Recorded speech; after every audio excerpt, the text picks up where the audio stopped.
सत्संग लाभ उठाएं। आज का दिन बड़ा खुशी का दिन है, जन्माष्टमी का दिन। 10 अवतारों में श्री राम के बाद मुख्य रूप से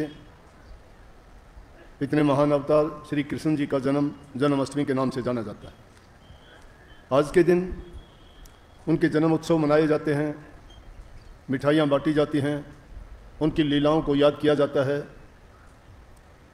बच्चों को अच्छे अच्छे कपड़े पहना के जिस प्रकार की उनकी जीवन की लीलाएं उन्होंने बचपन से लेके अपने जीवन में बड़े से बड़े कार्य, राक्षसों का संहार, दुष्टों का नाश किया और प्यार का प्रचार किया, उन सब के उन कार्यों के अनुसार अलग अलग वेशभूषा बना के आज भी बच्चों को बताया जाता है कि श्री कृष्ण जी ने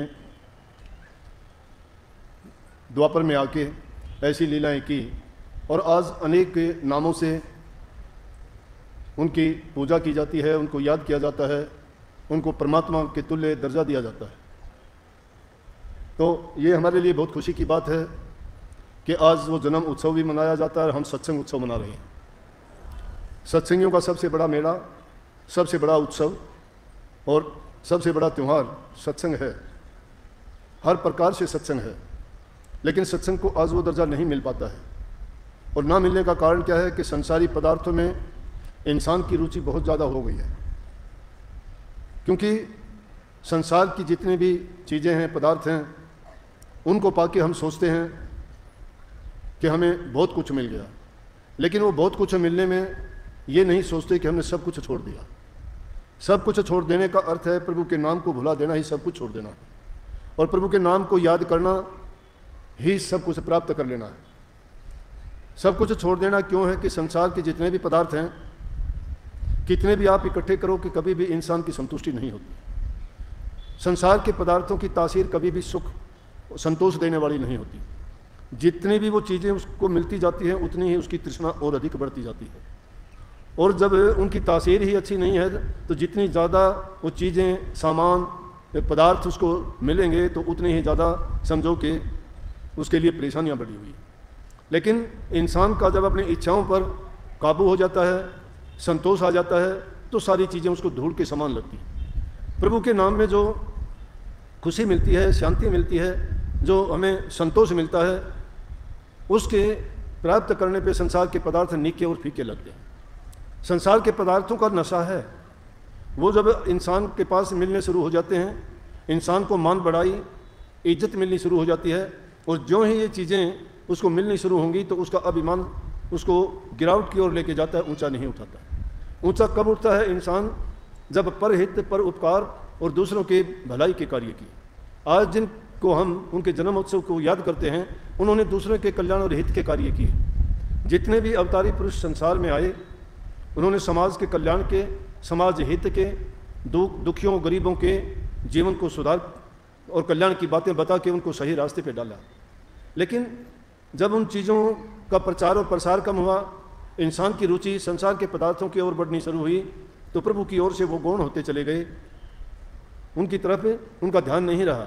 इस चीज़ को तो मानते रहे कोई सत्ता है जो सारे संसार को चलाती है, सब कुछ उसके हाथ में है। इंसान के हाथ में कुछ भी ना होते हुए भी इंसान सब कुछ बन बैठता है।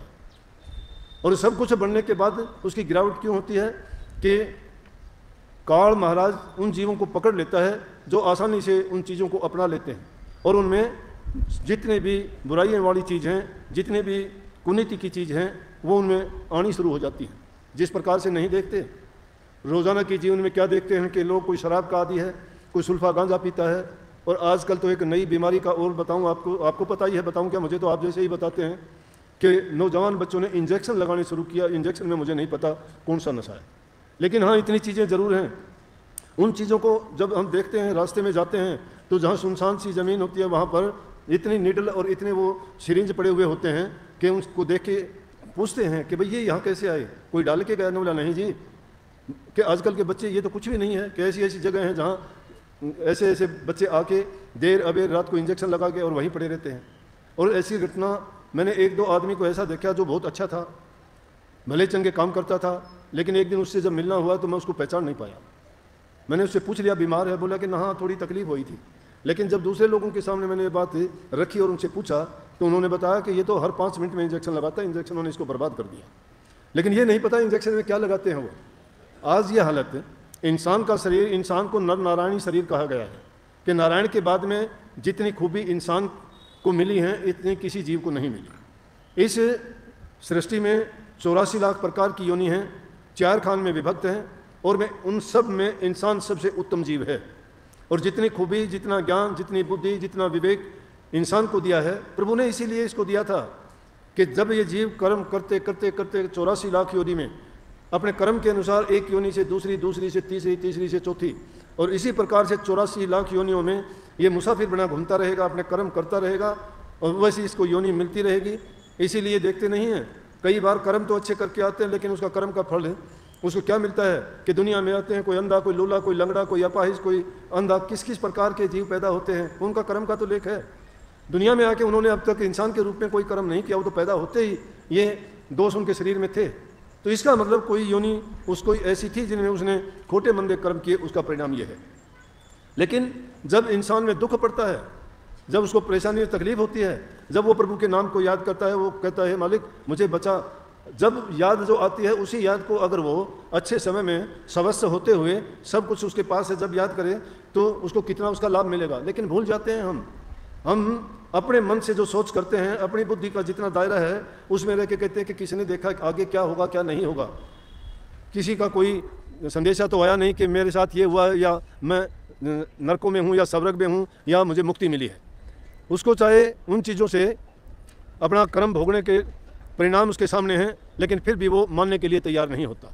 फिर भी वो सोचता है कि मैं जो करता हूँ वो सही करता हूँ, आगे जो होगा वो देखा जाएगा, अब तो जो मेरे हाथ में है क्यों नहीं मैं ऐश करूँ, ऐश करने के लिए ही मुझे जीवन मिला है। लेकिन ये ऐश नहीं है, ये थोड़े दिन के सुख हैं। कोई भी इंद्रिय भोग करते हो, कोई भी स्वाद चखते हो, कोई भी आनंद लेते हो, कुछ समय के लिए तो आपको वो आनंद मिलेगा, लेकिन उस आनंद का अंत में क्या होगा कि वो दुख में परिवर्तित हो जाएगा और उस दुख को भोग के फिर मान जाओगे कि मैंने जो काम करना चाहिए था उस वक्त में मैंने चेता नहीं और वो काम नहीं की। ये महापुरुषों ने प्रभु के संदेश को लेकर इस दुनिया में वो आते हैं और इसीलिए उन भोले जीवों को, भटके हुए जीवों को जो रास्ता भूल जाते हैं उनको रास्ता दिखाते हैं, सत्य से अवगत करवाते हैं। उनमें जो बढ़ी हुई बुराइयां हैं या जो बुरी आदतें हैं उनका निवारण करते हैं, उन बुरी आदतों को छुटवा के और प्रभु के नाम का गुणगान करवाते हैं, उनका लाभ और महत्व समझाते हैं कि प्रभु के नाम में हमें क्या मिलेगा, प्रभु के नाम से हमें वो चीज़ प्राप्त होगी जो देवी देवताओं को भी प्राप्त नहीं होती है। कोई भी जीव ये नहीं चाहता कि उसे दुख हो, ना कोई शरीर का दुख चाहता है, ना मन का दुख चाहता है और ना ही आध्यात्मिक या दैविक कोई दुख चाहता है। लेकिन फिर भी उसको दुख क्यों मिल जाते हैं कि उसके सिर के ऊपर कर्ज है। ये जो कर्म करते हैं हम, वो उसका कर्म का कर्जा उसके साथ है। ये कर्मबंदी संसार है, जो इंसान जैसा कर्म करके आता है उसको वैसा फल मिलेगा। अब इसमें परमात्मा का दोष नहीं है।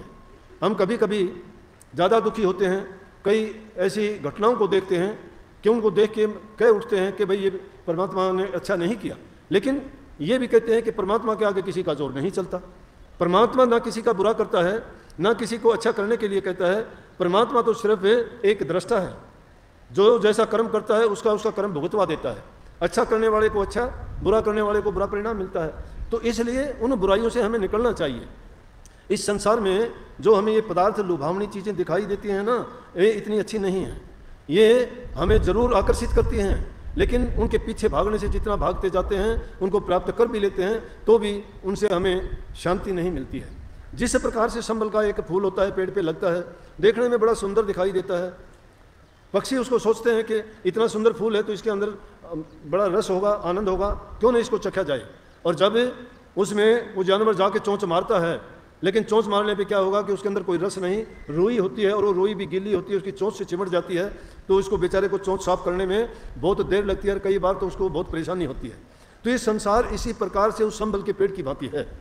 उसको देख के हम सब लुभाए तो जाते हैं, लेकिन ये उसको परिणाम क्या मिलता है, उसी प्रकार से मिलता है कि जिस प्रकार से उस पक्षी की चोंच को लाभ मिला।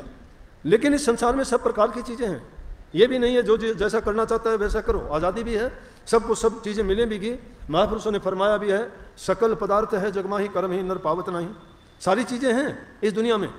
इंसान की जीवन की 3 चीज़ें मुख्य हैं कि वो धन से कार्य करता है, शरीर से सेवा करता है और उसके प्राण जो है वो इन कामों के करने के लिए उसको शक्ति देते हैं। अब जवानी होती है तो हम नशे विषयों में बर्बाद कर देते हैं। और नशा तो क्या चीज़ है? पीना बुरा शराब का सुन लीजिए सब कोई, दाना से नादा करे दरब दिया सब कोई। सारा का सारा धन का विनाश किस इन चीज़ों के जरिए खराब कर देते हैं। हमने ऐसे उदाहरण देखे हैं कि मैं और किसी की क्यों बताऊं कि हमारे गांव में एक बहुत बड़ा लैंडलॉर्ड था, बहुत ज़मीन थी उसकी, और उसने ये गंदी आदत उसमें शराब पीने की होगी, काम कभी किया नहीं और उसको ज़मीन को बेचना शुरू कर दिया। धीरे धीरे करके उसने पूरी ज़मीन को बेच दिया शराब के लिए, और वो ज़िंदगी उससे पूरी नहीं हुई। आखिर में उसको मजदूरी करनी पड़ी। जो लोग किसी को काम देने लायक था वो किसी के लिए काम करता था, और थोड़ी सी उस शराब के लिए, गंदे पानी के लिए लोगों के पैर पकड़ता था, मुझे काम दे दो, और काम के लिए रोटी की ज़रूरत नहीं, थोड़ी शराब पिला दो। थोड़ी शराब पिला देने के लिए जीवन बर्बाद कर दिया, अपनी प्रॉपर्टी का विनाश कर दिया, अपनी संतान को बर्बाद कर दिया, अपनी सेहत को खराब कर लिया, लोगों के अंदर अपनी जो उसकी गुडविल थी वो उसने ख़त्म कर दी। हर इंसान के लिए यही है। तुम्हारा शरीर की बर्बादी उससे होती है, धन की बर्बादी उससे होती है, तुम्हारा परिवार की बर्बादी उससे होती है। संतान को तुम जो बढ़ाना चाहते हो, लेकिन बढ़ाओगे कहाँ से तुम्हें खुद का पता नहीं है। तुम शराब के नशे में और दूसरी चीज़ों का नशा करके पड़े रहते हो। संतान मनमर्जी के काम करती है, उनको पता है कि तुम्हें संभालने वाला नहीं है, वो रास्ते से भटक जाते हैं, कुसंगति में पड़ जाते हैं, और उस कुसंग में जाने के बाद वो फिर मुड़ते नहीं। या तो उनकी ज़िंदगी जेलों में कटती है, या लड़ाई झगड़ों में मरते हैं, या कहीं दुर्घटनाओं में उनकी खात्मा हो जाता है, उनका नाम लेने वाले तक नहीं रहता। अगर कोई आदमी नशों में पड़ जाता है, उसकी बात की कोई शाख नहीं रह जाती, लोग उसकी बात का कोई एतबार नहीं करता। उस नशे के कारण झूठा वो हो जाता है, चोर वो हो जाता है, चुगल वो हो जाता है, बुरा वो हो जाता है, पापी वो हो जाता है, और कितने अवगुण होंगे। ये अवगुण एक ही चीज़ में जब सारे आगे दूसरी चीज़ उसको करने की ज़रूरत ही नहीं है, और उस एक ही चीज़ से उस नशे से बच जाओ तो आप में इंसान के गुण हैं, और इंसान के गुण देवताओं से भी उत्तम हैं। इसीलिए देवता लोग भी ये कहते हैं कि हे प्रभु, हमें एक बार इंसान का चोला एक बार मिल जाए, क्योंकि वो भी भोग भूमि में है, कर्म भूमि नहीं है। कर्म भूमि है तो इंसान का जीवन है। इस इंसान के जीवन में इंसान नेक कर्म करके, अच्छे कर्म करके अपने जीवन को संवारता है। जो उसके सगे संबंधी, रिश्ते नाते, परिवार के जितने भी उसके बेटे बेटियां होती हैं, उनको अच्छी शिक्षा देके नेक इंसान बनाता है। और जो नेकी के रास्ते पर चलते हैं, अच्छाई तो अच्छाई फैलाती है, बुराई बुराई फैलाती है। वो जहाँ कहीं लड़की अगर दूसरे परिवार में गई तो उस परिवार को सुधार देगी, लड़का अपने परिवार को सुधार लेगा। अच्छे गुणों से ही हमारा घर स्वर्ग के समान बनता है और हमारा संसार हमारे लिए अच्छा होता है। और जिन लोगों ने अपने जीवन को ही जिसने बिगाड़ लिया, क्या परिवार मायने रखेगा उसके लिए? क्या उसके लिए घर परिवार, क्या उसके लिए रिश्ते नाते? कोई आदमी उसको मुंह नहीं लगाएगा। उसके पीठ पीछे सब उसको गालियाँ निकालेंगे। उसकी बात में चाहे कितना ही अच्छा उनके तो संग बैठने वाले का भी लोग इतबार करना छोड़ देंगे। उसी को तो बुरी संगति कहते हैं। नारी संग जोबन गया, दरब गया मदपान, प्राण गए कुसंग में, तीनों गए नादान। नारी संग जोबन, विषय विकारों के कीड़े बन के जीवन बर्बाद कर दिया। चरित्र नहीं रहा तुम्हारा, इंद्रिय भोगों के स्वाद में पड़ के जीवन को बर्बाद कर दिया, अपने चरित्र को गिराया, और उसमें गिरावट आती चली गई हमारी।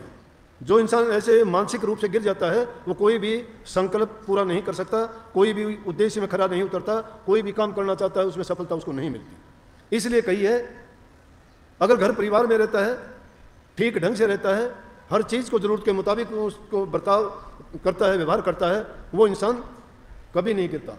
चरित्र इंसान का नहीं गिरना चाहिए, चरित्र ऊंचा होना चाहिए। जिसका चरित्र है उसको धन की जरूरत नहीं, उसको और दूसरी चीज़ों की जरूरत नहीं। जिसका चरित्र है उसके पास सब कुछ है। जिसका चरित्र नहीं, वो आदमी हर प्रकार से उसकी निंदा होगी, कहीं भी जाओ उसको मान सम्मान नहीं मिल पाता। दूसरी चीज़ कही कि दरब गया मदपान, धन को बर्बाद कर दिया नशों में, क्या रहा? और प्राण गए कुसंग में, दुष्टों के संग बैठ के हमने उल्टी सीधी बातें सीख ली।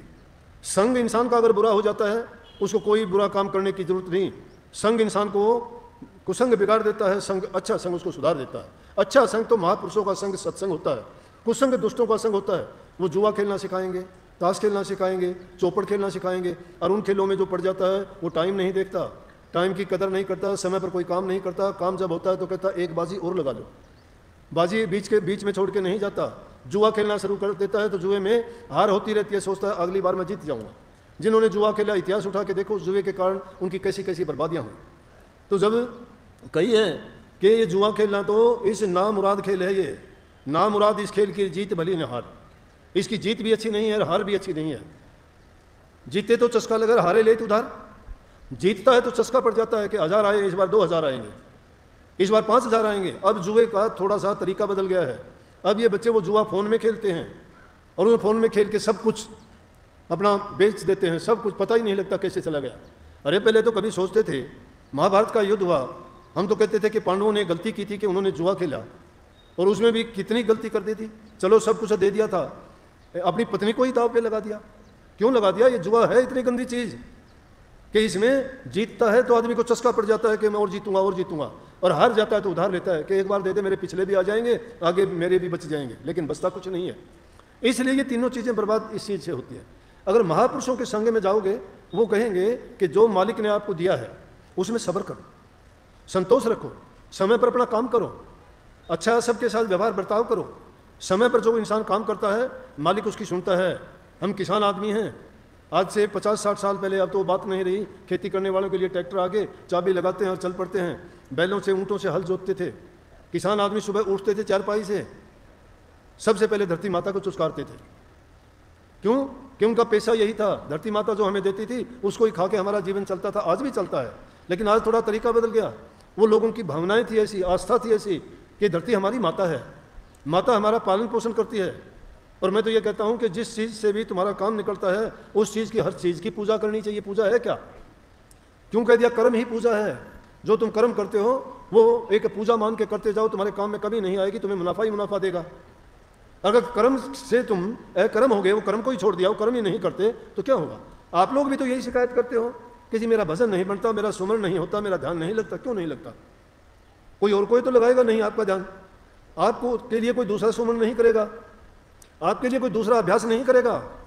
नाम आपको मिला है, विचलित आपको आपका मन करता है, विचलित आपके विचार और ख्याल करते हैं, उस पर ख्याल किया करो कि हमारे ख्याल क्यों बिगड़े, क्यों हमारी ये भावना हुई कि आज मैं ध्यान में नहीं बैठूंगा। बहाने क्यों ढूंढते हो? आज सिर में दर्द है, आज समय नहीं मिला, आज लेट हो गया, आज बच्चों ने नहीं बैठने दिया, आज ये काम हो गया, वो काम हो गया। अरे प्रभु के नाम से बढ़ के कोई काम नहीं है। जो उसके नाम में सच्चा होकर लगता है उसके सारे काम वो संवारता है। किसके नहीं संवारे? बोलो, किसके नहीं संवारे? किसी के लिए मोची बन के आ गया, किसी के लिए वो माड़ी बन के आ गया, किसी के लिए नाई बन के आ गया, किसी के लिए वो किसान बन के आ गया, उनके लिए उनके काम किए। वो साक्षात उन लोगों के काम करता है जिनका विश्वास दृढ़ है। हमारे सामने होते हुए हम उसको देख नहीं पाते हैं, उसका रूप कोई अरूप नहीं है, लेकिन तुम्हारे काम कर जाता है। वो याद करते हो, तड़पते हो, आता है। कई बार आके कह देते हो कितनी ऐसी घटना है, और वो घटनाएं सच्ची हैं, लेकिन एक बार के लिए, थोड़े समय के लिए तो याद रखते हो, फिर भूल जाते हो। काम निकल जाता है और भूल जाते हो। किस प्रकार से भूल जाते हो? एक आदमी एक पेड़ पे चढ़ गया, पेड़ पे चढ़ गया तो चढ़ तो गया लेकिन उतरा नहीं जा रहा उससे। उसने सोचा गिरूंगा, उतरना मुश्किल हो गया। कहने लगे, हे परमात्मा, 5.25 रुपये का प्रसाद चढ़ाऊंगा, मुझे धीरे धीरे उतार दे। अब धीरे धीरे क्या, थोड़ा नीचे आया, फिर कहने लगा 5.25 का परमात्मा को क्या करना है, 1.25 रुपये का बहुत है। बीच में आ गया और थोड़ा नीचे आया, बोले परमात्मा ने थोड़ा खाना है, वो तो मैंने बांटना है और किसी को खाना है, बेकार जाएगा। बोला कि वो तो 1.25 आना बहुत है, 5 पैसे को 1.25 आना कहते थे पहले। वो नीचे आते आते खत्म हो गया, नीचे आते आते खत्म। एक नया पैसा उसे नहीं दिया। जब परमात्मा को भी हम धोखा देने से नहीं चूकते, पहली चीज़ तो सोचते हैं कि वो हमारी तरह इंसान होगा, उसको रिश्वत दे दें, रिश्वत से काम करेगा। वो रिश्वत से नहीं, वो हमारे सांसों में बसता है, हमारे विश्वास में रहता है, हमारी श्रद्धा और यकीन में है। अपना विश्वास से दृढ़ करके गुरु ने जो तुम्हें नाम की दीक्षा बख्शी है उसको तुम यूं ही ना समझो कि वो लफ्ज़ बता दिया आपको, वो कमाया हुआ बीज है। और जो बीज जिसके अंदर चला जाता है वो पौधा जरूर बनता है, परंतु हम तो बीज का नाश करते हैं। अगर उस बीज को खुराक ना मिले तो क्या होगा? खत्म हो जाएगा वो। इसी प्रकार से हम शिकायत करते हैं। इसलिए पहली चीज़ है कि हमारा भजन ना बढ़ना, हमारा सुमरण ना करना, नाम में हमारी रुचि ना होने का कारण है या तो हमारा अन्न खराब है, खाना जो हमने खाया है वो अन्न शुद्ध नहीं है। शुद्ध अन्न जो इंसान नहीं खाता उसका शुद्ध मन नहीं होगा। शुद्ध मन जिसका नहीं होगा उसमें शुद्ध विचार नहीं होंगे। शुद्ध विचार नहीं होंगे तो उसका शुद्ध उससे ख्याल पैदा नहीं होगा। अन्नमय कोश से मनमय कोश बनता है, मनमय कोश से ज्ञानमय कोश बनता है, ज्ञानमय से विज्ञानमय और विज्ञानमय से आनंदमय कोश बनता है। ये 5 कोश है इंसान के अंदर, लेकिन सबसे मूल जो है वो इंसान का भोजन है। बीमार होते हो, तकलीफ होती है, आप शिकायत करते हो, कोई ब्लड प्रेशर की कहता है, कोई शुगर की कहता है, कोई दर्द की कहता है, कोई अनेक प्रकार की बीमारियों के नाम लेते हो, कोई गठिया का, कोई गर्दन का, कोई स्पॉन्डिलाइटिस का, कोई पता नहीं कितने कितने रोगों की। लेकिन उनका होने का कारण क्या है? उनका होने का कारण है कि जीभ के स्वाद के बस हम ऐसी चीज़ें खाते हैं, ये देखते ही नहीं हमारे लिए वो क्या नुकसान करती है। जितने भी पैकेट बंद, जितने भी डब्बे बंद, जितने भी बाजार की बड़ी चीज़ें हैं, उनमें कितनी क्या क्या केमिकल मिलाए जाते हैं, अगर तुम उनको तुम्हारी आंखों के सामने दिखा दिया जाए तो मैं कहता हूँ कभी टच भी नहीं करोगे। शुद्ध भोजन अपना सात्विक भोजन में ही शुद्ध विचार होंगे। घर में बड़ी सब्जी अपने खेत में उगाते हो, कितनी अच्छी सब्जी है, अनाज तुम्हारे घरों में अपनी ज़मीन का होता है, शुद्ध अन्न जो खाओगे शुद्ध मन होगा उससे। गाय भैंस घरों में रखती है, लस्सी दूध तुम्हारे घर का होता है। बाजार का थैलियों का दूध लेके आते हो, क्या पता कब का दूध है, कैसे कैसे प्रोसेस करके उसको प्रिजर्व किया गया है, उसमें क्या क्या चीज़ें मिलाई गई है। वो चीज़ लेते ही तुम्हारे मन के अंदर, तुम्हारे ब्लड के अंदर जाते ही तुम्हारे ख्याल विचार सब के ऊट पटांग करने लग जाते हैं। से पहली चीज़ है कि अपना खान पान शुद्ध होना चाहिए। दूसरी चीज़ है कि तुम्हारा संग अच्छा होना चाहिए। अगर तुम्हारा संग किसी नालायक इंसान के साथ में है तो सब कुछ बिगाड़ के रख देगा। जितनी तुम अच्छा करना चाहोगे उतने ही तुम्हें, क्योंकि बुराई तो अच्छाई से बहुत ज़्यादा तेज चलती है और अपना असर भी बहुत ज़्यादा डालती है। देखो, अच्छाई के लिए सत्संग होते हैं, कथा वार्ताएं होती हैं, मंदिर मस्जिद गुरुद्वारे बने हुए हैं, कितना ही उनका प्रचार किया जाता है, फिर भी अच्छाई नहीं अपनाते।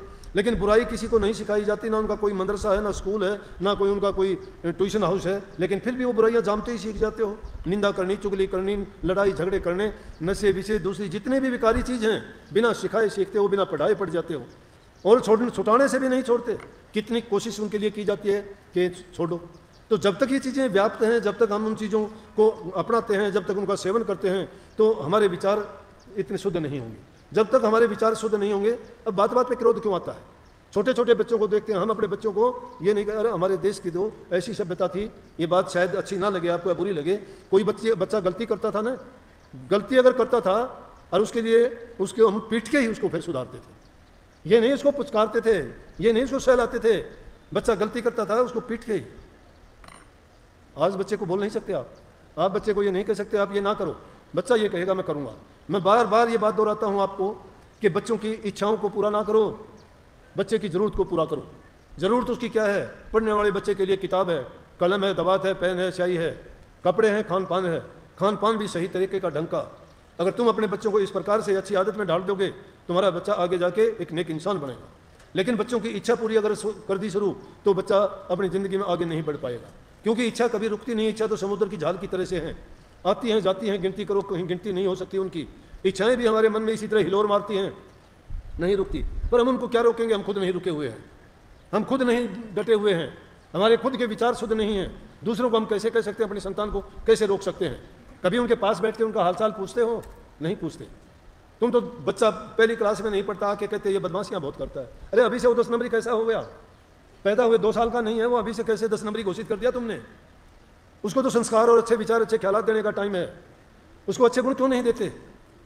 अगर उसको शुद्ध और अच्छे विचार दिए जाएं, जैसा बनाना चाहते हो वैसा बन जाएगा।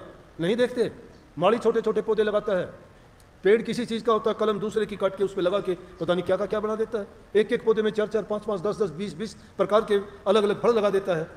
वो भी जानता है इस बात को। हम दूसरी चीज़ों की तो नस्ल को सुधारने का प्रयास करते हैं और हमारी खुद की नस्ल बिगड़ी जाती है। अपनी संतान को सुधारने का कभी प्रयास नहीं करते, अपने खुद का ख्याल इतना ज़्यादा करते हो, लेकिन तन को संवारने का कुछ नहीं है। ये मिट्टी है, ये तन तो मिट्टी है, मिट्टी में मिल जाएगी एक दिन। मिट्टी कहे कुमार से तू क्या रोंदा, मैं वो एक दिन ऐसा आएगा मैं रोंदूंगी तो ये मिट्टी में मिल जाना है क्या? किस चीज़ का अभिमान? वो समय दूर नहीं है, कुछ दिन के लिए। ये काया तुम्हारी पावनी आई है, ये तुम्हारा हंस बोलने वाला मेहमान है, ये 4 दिन पैक आएगा। जिंदगी ये आदमी मानंद मुर्ग खुशनुमा, बैठा किसी डाल पर चहचाया और उड़ गया। ये उस पक्षी की भांति है कि किसी डाली पर बैठता है, कुछ समय के लिए चहचाता है, फिर चला जाता है। कितने आए कितने गए, कितने को याद करते हैं, लेकिन जो अपने जीवन में प्रभु की भक्ति की, नेक काम किए, दूसरे लोगों के हित के काम किए, वो खुद का भी जीवन संवारा और दूसरे लोगों के लिए भी आगे तक के रास्ते खोल के गए। जिनको आज भी हम याद करते हैं, उनको जिन्होंने नेक काम किए, नेक काम याद किए जाते हैं। ये शरीर से कोई मतलब नहीं होता। तो शरीर को तो बड़ा सजाते हो, मन को भी सजाया करो। मन के अंदर विकार भरे हैं, बाहर को शरीर के सजाने से कुछ नहीं मिलेगा। अंतर में जो कपट भरा हुआ उस कपट को निकालिए। मन को शुद्ध और पवित्र बनाने के लिए प्रभु का नाम है। तन की पवित्रता तो सेवा करने से होगी। सेवा माँ बाप की करो, बूढ़े बुजुर्ग की करो, दुखी और असहाय की मदद करो। तन की सेवा करो, मन की सेवा करो, धन की सेवा करो। तुम्हारे पास हो सकता है धन नहीं होगा, तुम्हारे पास हो सकता है तुम्हारा मन इनकार कर दे, लेकिन तुम्हारे पास तन है। शरीर से माँ बाप, बूढ़े बुजुर्ग की जो सेवा करता है, वो सेवा के एवज में जो माँ बाप हमें आशीर्वाद देते हैं, वो आशीर्वाद फलीभूत होता है। क्योंकि उनके सुखी हृदय से जो हमने उनको सुख पहुँचाया है, उस सुख में आके वो अपने हृदय से जो वचन बोलते हैं, वो तुम्हारे लिए कवच का काम करता है। माँ बाप और बुजुर्गों से जो आशीर्वाद प्राप्त करते हो, वो आशीर्वाद तुम्हारे लिए सब बुराइयों से तुम्हें बचाने वाला एक ऐसा शस्त्र है। जिस प्रकार से कि होड़का के पास जो चीर था, उस चीर को उसके अभिमान में कह दिया था कि मैं पहले भगत को तो जला दूंगी और मैं चीर ओढ़ के बैठ जाऊंगी। लेकिन वो चीर क्या है? वो गुरु का दिया हुआ मंत्र है। उस चीर को गुरु की दी हुई शिक्षा है, गुरु के बताए हुए आदेश और उपदेश हैं। गुरु का दोष नहीं है, दोस्त ना मानने वालों का है। जो उन बातों को मान लेता है उसका जीवन संवर ही नहीं जाता और दूसरे लोगों को भी रास्ता दिखाने वाला बनता है। लेकिन लगन सच्ची और पक्की होनी चाहिए। जिसको नहीं है लगन उसका मन नहीं है मगन। जब तक नहीं है मगन तो तुम्हारी कच्ची है लगन। मन में लगन सच्ची और पक्की होनी चाहिए, और जिसको लगन लगती है उसका तो जीवन ही वाणी है। जिसको लग जाती है लगन त्याग देता है सब कुछ। भला खुकारा के बादशाह को लगन लगी, छोड़ दिया राज पर। भरथरी को लगी लगन, छोड़ दिया राज। गोपीचंद को लगी लगन, छोड़ दिया राज। राजा बादशाहों ने क्यों त्याग दिया? इस रस कारण बने निरपयोगी त्यागे भोग विलासा। उन राजाओं के जो ठाट बाट थे, महल थे, नौकर चाकर जिनकी सेवा काम करते थे, लेकिन उन्होंने भी उसको क्यों त्याग दिया? क्योंकि प्रभु के नाम के रस में जो आनंद है वो दुनिया के पदार्थों में किसी चीज में नहीं है। तो उस रस के कारण निरपयोगी हो गए, लेकिन उनकी लगन सच्ची लगी। योगी होने के बाद में उन्होंने योग में खरे उतरे। वो अब बाणा ले लिया, योगी बन गए, मन की भावना फिर भी नहीं बदली, फिर भी संसार के पदार्थों के अंदर हाथ मारते रहे। अरे सच्चे बन के चलोगे ना, प्रभु तुम्हारे साथ चलेगा। तुम्हारी दुनिया की ताकत नहीं कोई रोक सके, तुम्हारा बाल बांका नहीं कर सकता, क्योंकि तुम जिसके आश्रय बैठ जाते हो वो तुम्हारी रक्षा खुद स्वयं करता है। लेकिन तुम तो खुद जब बन जाते हो तो वो तुम्हारी रक्षा नहीं करता। फिर वो नहीं सोचता, अपने आप तुम बन के और अपने आप कोशिश करते हो, वो तुम्हारा अभिमान बन जाता है। तो अभिमान का सिर नीचा होता है। ये हमारा रास्ता तो गरीबी का, दीनी का, अधीनी का, निर्बलता और दुर्बलता का है। हम तो सबके आगे कही है कि किसी से अगर ऐसे पाड़ा भी पड़ जाए तो हाथ जोड़ लेने चाहिए, पीछा छूट जाएगा। नेक इंसान की यह पहचान है, धैर्यवान होगा, सहनशील होगा, वो बर्दाश्त करेगा। दूसरे को बुरा ना करो, तुम्हारा बुरा करता है बर्दाश्त कर लो, मजा ही अलग हो जाएगा उसका, तुम्हारा कुछ नहीं बिगड़ेगा। तो लेकिन ये चीज़ें अगर हमारी खराब होंगी तो हमें उत्तेजित कर देंगी एकदम। ये ऐसा जो हम खाना खाते हैं उस खाने में सब के सब इतनी उत्तेजना भरी हुई है कि कोई भी बात बर्दाश्त नहीं करते। छोटी सी बात पर या तो किसी को मार देंगे या खुद अपना फैसला कर लेंगे सुसाइड करने का, जहर खा जाएंगे या उसको मार देंगे। अरे इंसान इंसान को मार देगा क्या? जीव जीव को क्यों मारता है? कीड़ी को मारते हुए भी दर्द और पीड़ा होनी चाहिए कि उसमें भी तो वही अंश है जो हमें है, वो भी तो उसी प्रभु का बनाया हुआ जीव है, वो भी तो इसी सृष्टि पे अपना कर्म भोगता है। हम उसके कर्म में क्यों बाधा बन के और अपना कर्म बिगाड़ते हैं? अपना कर्म संभालना चाहिए। कर्म ही सब कुछ है। कर्म बनाओ, कर्म से सब कुछ बढ़ता है। कर्म जब सुधरेगा जब तुम्हारे विचार शुद्ध होंगे, सही रास्ते पे चलोगे, महापुरुषों के दिखाए हुए जो आदर्श है उन आदर्शों पे रहोगे और सच्ची लगन लगा के। क्या कहीं लागी काल मारोगी और है लगी चोट कलेजे करके, लागी का मारोगी और है लगी चोट कलेजे करके। लगन जिसको लग जाती है चोट कलेजे में करती है, वो भूलता नहीं है। रातों की नींद नहीं, खाने का स्वाद नहीं, जिंदगी के प्रति उनका, जीवन संसार के प्रति उनका कोई रुचि नहीं। उसकी रुचि है तो प्रभु के नाम में है, उसकी रुचि है तो त्याग में है, उसकी रुचि और लगन है तो सिर्फ अपने इसी काम में है। वो रोता है, दुनिया सोती है, भगत लोग रोते हैं उसकी याद में। उनकी रातों की नींद आराम नहीं है, वो सोना नहीं चाहते। अपने प्रीतम के इंतजार में कोई सोना चाहता है क्या? इंतजार में जागते हैं। वो सच्ची लगन है। और जो उनकी इंतजार करता है उनको, उनके लिए जो तड़प करता है उसके लिए आना पड़ता है। तुम सच्ची तड़प पैदा करके देखो किसी इंसान, मैं कहता हूँ सच्चे मन से किसी इंसान को याद कर लेना, तुम्हारी तड़प सच्ची होगी, आ जाएगा तुम्हारे पास। देखते ही देखते आ जाएगा, तुम इस बात को महसूस करोगे कि बात सच्ची है। आजमा के देखो। अरे संतों की बताई बात को आजमा के देखा करो, दुनियादारों की बातों को भी आजमा के देखते हो। एक वैज्ञानिक खोज करके कहता है कि ये बाजरे का बीज बोएगा तो 40 मन बाजरा होगा किले में, आप दूसरे ही दिन बो देते हो। देखते हो 40 मन होगा कि नहीं? अगर 40 मन नहीं तो 35 मन हो गया। मानोगे कि मेरी कमी रहेगी, होना तो 40 मन था, पानी कम लगाया एक। तो इसी प्रकार से संतों ने कही वो भी तो आजमा के देखो, वो तुम्हारा कितना खरा उतरता है। लेकिन उसको आजमाना मुश्किल है क्योंकि लगन नहीं लगती, मन नहीं लगता, त्याग नहीं कर सकते, तप नहीं कर सकते, साधना नहीं है हमारे पास। इसलिए कही महापुरुषों लगन लगी थी किसको? जिनको लगन लगी थी उनकी कितनियों की बात कही जाएगी। शेख फरीद को ले लीजिए, 36 वर्षों तक जंगल में गया, अपनी माँ के कहने से गया। उसकी माँ ने कहा कि बेटा ये कर वो कर, 36 बरस में भी उसका कल्याण नहीं हुआ। और फिर क्या हुआ कि 36 बरस के बाद में एक औरत ने आंखें खोल दी, कही कि साईं जब तक गुरु नहीं मिलेगा तेरा भ्रम नहीं मिटेगा। गुरु के बिना ज्ञान नहीं है, ज्ञान बिना भक्ति नहीं, भक्ति बिना मुक्ति नहीं, मुक्ति जुगति में है, जुगति गुरु से मिलती है। तो कही कि सच्ची लगन जब लग जाती है, लागी का मार्ग और लगी चोट कलेजे करके, से पूरे बीच फरीद ने एक मीठी बोली भाषा, तुम कागा चुन चुन खा लियो मेरे हड्डा पर का मासा, दो नेत्र मत ना फोड़िए मन हरि मिलन की आशा, जिन करी तपस्या भोर है जो होया आश्रय हर के, लागी का मार्ग और है लगी चोट कलेजे करके। लागी का मार्ग और है। शेख फरीद को लोगों ने कह दिया कि परमात्मा को प्राप्त करना तो पैर बांध के कुएं में उल्टा लटक दर्शन होंगे। उल्टा लटक गया, कौवे आके ठूंगे मार के उसके मांस को खाते जिंदे इंसान को, और उनको भी उस सच्ची लगन देखो, कहता है कि भाई वैसे खा लो पूरे शरीर के मांस को, परवाह और चिंता नहीं है, लेकिन मेरी आंख तो छोड़ देना। इनमें आस है अभी कि मुझे प्रभु के दर्शन होंगे। तो ऐसी ऐसी जिन्होंने कठिन परीक्षाएं दी उसको प्राप्त करने के लिए, अरे इस युग में तो संतों ने तुम्हारे लिए बहुत सुलभ कर दिया। वो तो कहते हैं आसानी से दुनियादारी के सारे काम करो, जरूरत के मुताबिक सब कुछ करो, भोग्य पदार्थों को तुम्हारी जरूरत है उसके अनुसार भोगो, किसी काम के कीड़े ना बनो, स्वाद के बस जिंदगी बर्बाद ना करो, बुरी आदतें ना पालो, विकारों में ना पड़ो, और समय निकाल के प्रभु के नाम का सुमरण जरूर करो। थोड़ा समय दे दो, चाहे उसको याद तो करो, उसको याद करते रहोगे तो चौकीदार की तरह तुम्हारा पैरा देगा, तुम्हारे अंदर बुरी आदतें नहीं आने देगा, और बुरी आदतें नहीं आएंगी तो आप बिगड़ोगे नहीं, सही रास्ते पे चलोगे।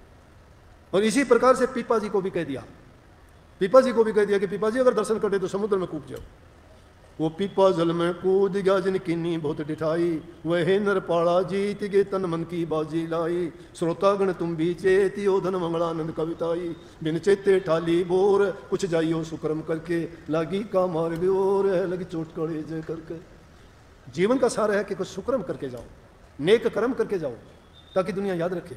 भीलनी ने नेक कर्म किए, गरीब थी, कुछ नहीं था पल्ले, आज भी भीलनी को याद करते हो। कर्माबाई के पल्ले कुछ नहीं था, क्या था? कबीर साहब के पास 2 टाइम की रोटियां नहीं थी, लेकिन कबीर साहब चारों युगों में याद किए जाते हैं। क्या था? उनके राम नाम की दौलत थी, जिसके पास वो दौलत हो जाती है उसको और किसी चीज़ की आवश्यकता नहीं रह जाती। इसलिए अपने जीवन को अच्छा बनाओ, अच्छे गुण पैदा करो, नशे विषय विकारों से बचो, घरों में सुख शांति समृद्धि खुशहाली लाओ, बच्चों को अच्छी तालीम अच्छी शिक्षा दो, अपने बच्चों को हुक्का बीड़ी तक भी ना पीने दो, उनकी बुराइयां बताओ कि बेटा इनमें ये बुराई है, इनमें कैंसर जैसी बीमारी भरी है, इनमें तपेदिक जैसी बीमारी भरी पड़ी है, तुम्हारे फेफड़े खराब हो जाएंगे, दिल खराब हो जाएगा, ये तुम्हारा नर नारायणी चोला कोड़ियों के भाव चला जाएगा, इसकी कोई पूछ नहीं होगी, इसको कोड़ियों के भाव नहीं बेचना, ये तो हीरों से भी बहुमूल्य है, ये बड़े नेक कर्म कोटि जन्मों के नेक कर्मों के बाद हमें मिला है, और ये अगर इसको हमने यूं ही बर्बाद कर दिया तो ये फिर मौका हमें नहीं मिलेगा। उनको अच्छी शिक्षा दो। मुझे बहुत खुशी होती है विशेष रूप से इस एरिया में आके, मैं आप लोगों को और लोगों की निस्बत बहुत अच्छे समझता हूँ। आप लोगों की आस्था दृढ़ है, आपके अंदर प्यार अलग है सब लोगों से, थोड़ा सा हमारी तरफ से यहाँ ज़्यादा प्रेम है। और कितने लोगों के घर बसे हैं उजड़े हुए, कितनों ने ये शराब और ये बुराइयाँ छोड़ी हैं। कही है रेमन भला ना कर सके बुरे पंथ मत जा, अमृत फल चाखे नहीं तो विष का एका। अरे तुम अगर अच्छा नहीं कर सकते तो कम से कम बुरा करने से तो बच जाओ, बुरा ना करो, बुराइयों से बच जाओ, तुम्हें छोड़ दो, भक्ति भी ना करो, बेशक ना करो, लेकिन अपने जीवन को तो अच्छा बनाओ, पवित्र बनाओ, शुद्ध बनाओ, बुराइयों में ना डालो। जो इन चीज़ों को अपना लेगा उसका घर स्वर्ग के समान होगा। जहाँ सुमति वहाँ सुख नाना, जहाँ कुमति वहाँ दुख विधाना। जहाँ सुमति है, जहाँ प्यार प्रेम है, जहाँ एक दूसरे की कदर करते हो, मीठा बोलते हो, सेवा करते हो, आदर भाव रखते हो, बड़े छोटे का ख्याल करते हो, वो सुमति है। कुमति है कि कोई एक आदमी का कहना नहीं मानता, बूढ़े बुजुर्ग की कदर नहीं करना, सेवा भाव नहीं है, बोल में अक्कड़पन है, प्यार नहीं है, कटु शब्द बोल देते हो, खुद दूसरे का दिल दुखाते हो और खुद भी उसके बदले में दुख मोल ले लेते हो। ऐसे कर्म करने से प्रेमियों बचा कर। जो नेक कर्म करता है वही इंसान प्रभु के दरबार में प्रवेश पाता है, नहीं तो लाख सालाकी, लाख होशियारी, लाख धन दौलत, लाख महल मकान कोठी बंगले कितने भी कर लो, ये सब छोड़ के जाना होगा। कुछ साथ नहीं जाएगा, साथ जाएंगे तुम्हारे किए हुए नेक कर्मों का फल। वो तुम्हें अगर अपनाया है, वो अगर तुमने कमाया है तो समझो कि तुम धनवान से भी धनवान हो, और नहीं तो जिस प्रकार से इस लुटेरी दुनिया, ठगों की दुनिया, ये चोरों की दुनिया है, ये ठग चोर लुटेरे सबको लूटते हैं, और वो ठग चोर कोई नहीं, यही जमात बनती चली जाती है आगे से भी। हमारे माँ बापों को हमने ठग लिया, अब हमें हमारी संतान ठग लेगी, उनको उनकी संतान ठग लेगी। लेकिन जिसने प्रभु के नाम की कमाई की उसको ना चोर चोर सकता है, ना ठग ठग सकता है, और ना ही डाकू डाका डाल सकता है। तो प्रभु के नाम में जो शांति है वो किसी चीज़ में नहीं है। नाम वो दौलत है और वो आपको मिली हुई है, उस नाम की कमाई किया करो, सारी चीज़ भूलो लेकिन नाम को ना भूला करो। लाख काम छोड़ के भी प्रभु के नाम का सुमरण किया करो। मान लूँगा ध्यान आप पर नहीं लगता होगा, मान लूँगा कि आपको प्रकाश शब्द कुछ नहीं दिखाई देता होगा, कुछ भी ना करो, लेकिन एक हट कर लो कि मुझे रोज़ाना 20 मिनट आधा घंटा सुबह शाम नाम का सुमरण करना है, एकांत में बैठ के करना है। मजबूर कर दो मन को कि ये दूसरे ख्याल ही ना उठाए।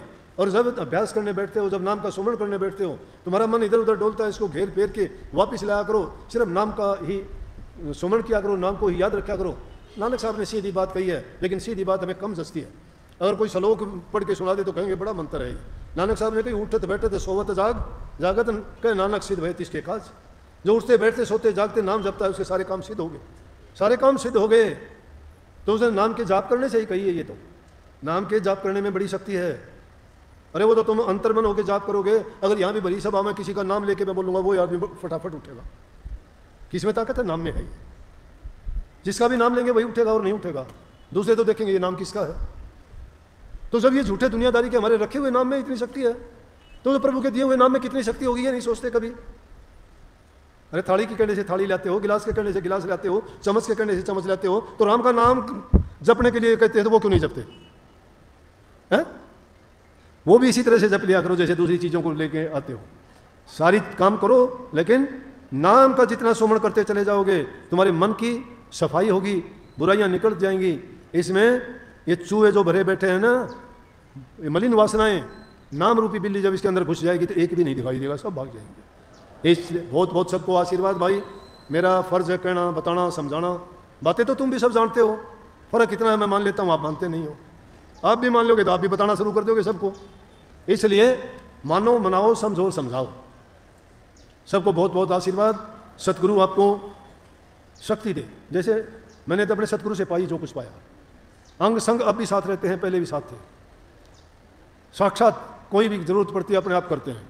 पूछने कहने की जरूरत ही नहीं है, दिखाने की जरूरत नहीं। जिसको मन में बसा लिया, आंखों में बसा लिया, उसको दिखाने की क्या जरूरत है। कबीर साहब ने कही, आजा सतगुरु नैनन में, नैन झाँक में लूँ, ना मैं देखूँ और को ना तो ही देखने दूँ। कि वो हमने जब अपने हृदय में बसा लिया है, दूसरे को दिखाने की, बताने की जरूरत नहीं। हमारा है, तुम्हारा भी वही है, तुम भी अपने में बसा लो, फिर देखो उसके तमाशे। फिर वो शक्ति है, वो ताकत है, वो अदृश्य है लेकिन पूर्ण है वो, और तुम्हारे काज भी पूर्ण करेगा। सबको बहुत बहुत आशीर्वाद। पुनः एक बार मंगल कामनाएं जन्माष्टमी की, और कल गुग्गा नवमी की भी कह दो। राधा